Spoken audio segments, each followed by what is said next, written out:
Assalamualaikum warahmatullahi wabarakatuh. Apa kabar saudara-saudaraku semua? Semoga kita semua selalu dalam lindungan Allah Subhanahu wa Ta'ala. Selamat datang di channel Kisah dan Kajian Islami, channel yang menyajikan berbagai kisah dan kajian-kajian tentang Islam.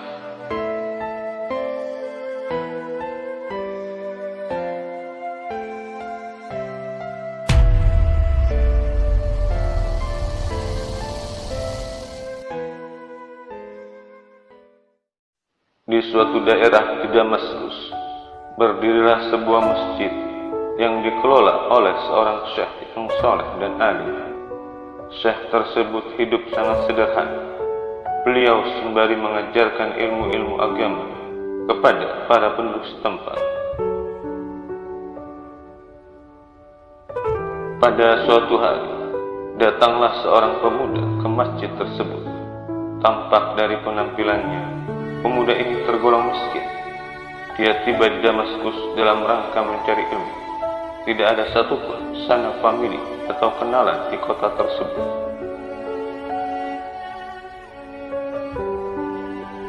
Sesudah jamaah yang ada di majelis tersebut bubar, pemuda tadi menemui sang syekh.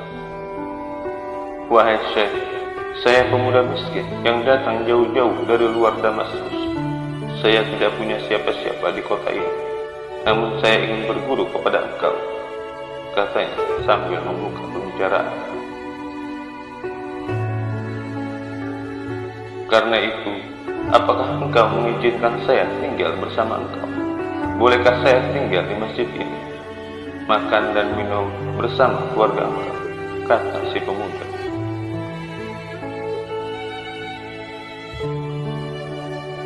Syekh itu pun menyetujuinya. Akhirnya pemuda ini tinggal bersamanya. Setelah 3 bulan berlalu, pemuda tadi mendapati kebiasaan zuhud sang syekh yang soleh ini. Bila ada rezeki, syekh dan keluarganya makan rutin 2 atau 3 kali sehari. Mereka berpuasa apabila sedang kekurangan makanan. Pemuda itu pun mengikuti kebiasaan sang syekh dan keluarga.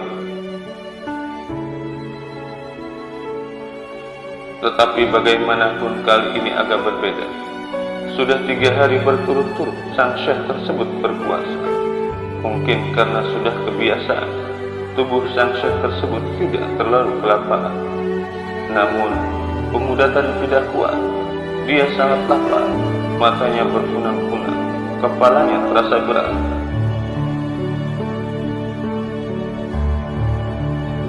Saat itulah datang bisikan jahat terlintas di dalam benaknya. Dirinya kini sudah diperbolehkan secara syariat untuk mencuri makanan sekedarnya.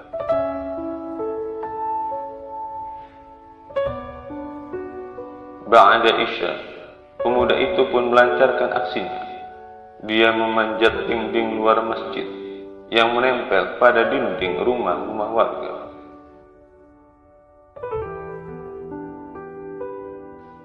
Dari celah balik atap rumah pertama yang dihampirinya, pemuda itu mengintip ke dalamnya, dan dia melihat beberapa remaja putih.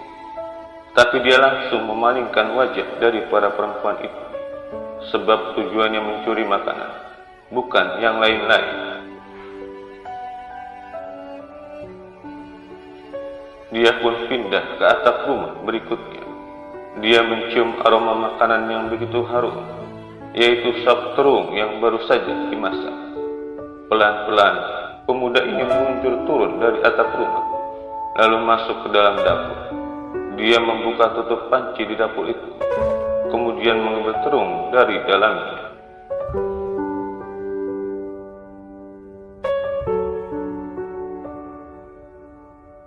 Di saat sedang mengunyah, hampir saja dia menelan terung itu. Tiba-tiba dirinya dikecam merasa takut kepada Allah. Dia berpikir, setan telah berhasil menggodaku 3 hari. Dia menyuruhku mencuri, lalu melihat perempuan yang bukan mahram, dan memasuki rumah orang lain tanpa izin. Seketika itu pun, pemuda ini memuntahkan terung tadi, dan dengan terburu-buru dia keluar dari dapur itu.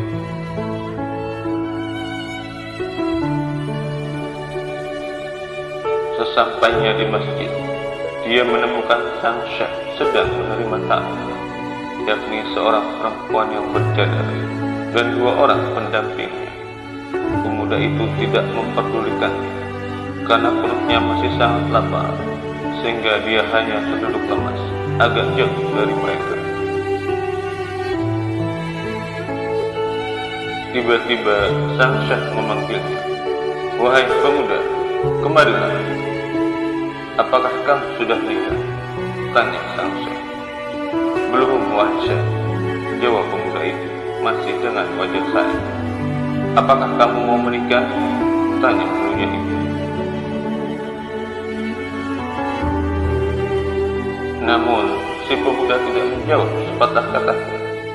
Pertanyaan itu pun diulangi sang syekh sampai 3 kali berturut-turut, sehingga muridnya itu terpaksa mengeluh.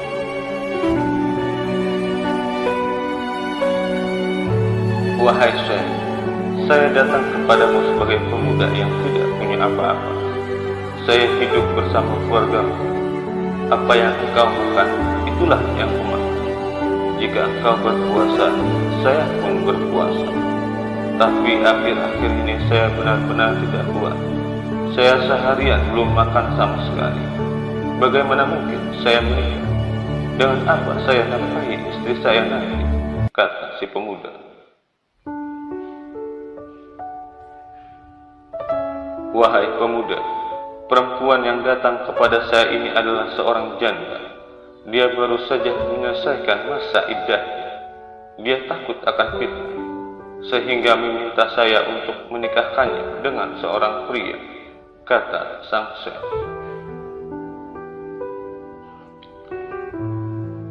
"Karena itu, saya ingin kamu menikah dengannya. Kamu tidak perlu khawatir. Perempuan ini memiliki rumah dan hidup berkecukupan," lanjut sang syekh.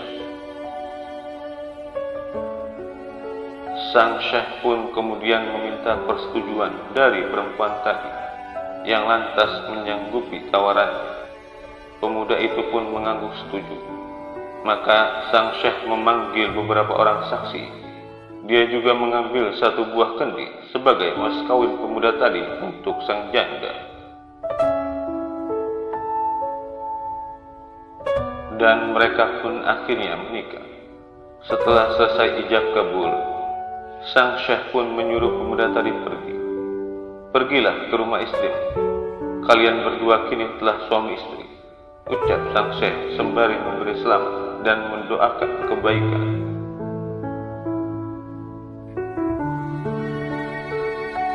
Dan mereka pun berjalan menuju rumah sang istri.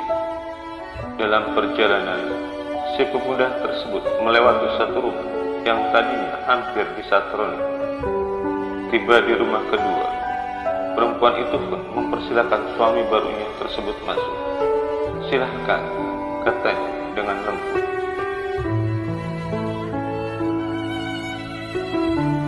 Pemuda itu pun terkejut, karena inilah rumah yang tadi dia masuki tanpa izin. "Suamiku, tadi ku dengar engkau belum makan sama sekali seharian ini. Duduklah di sini. Aku sudah memasak sop terung di dapur," kata sang istri.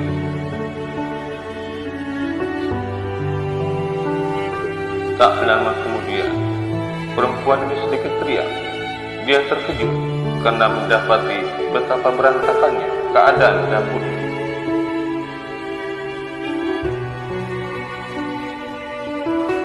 Dengan tenang, pemuda ini memanggil istrinya. "Kemarilah, wahai istri." Maka diceritakanlah kronologi sesungguhnya.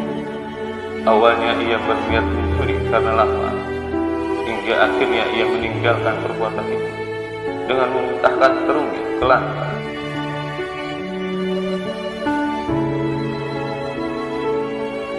"Wahai suamiku, engkau telah meninggalkan perbuatan buruk, karena sup ini bukan milikmu. Tapi kini Allah telah menggantinya dengan yang lebih baik. Bukan hanya sup ini, tetapi juga seisi dapur ini, rumah ini, dan aku yang memiliki rumah ini sekarang menjadi milikmu," kata perempuan cantik ini.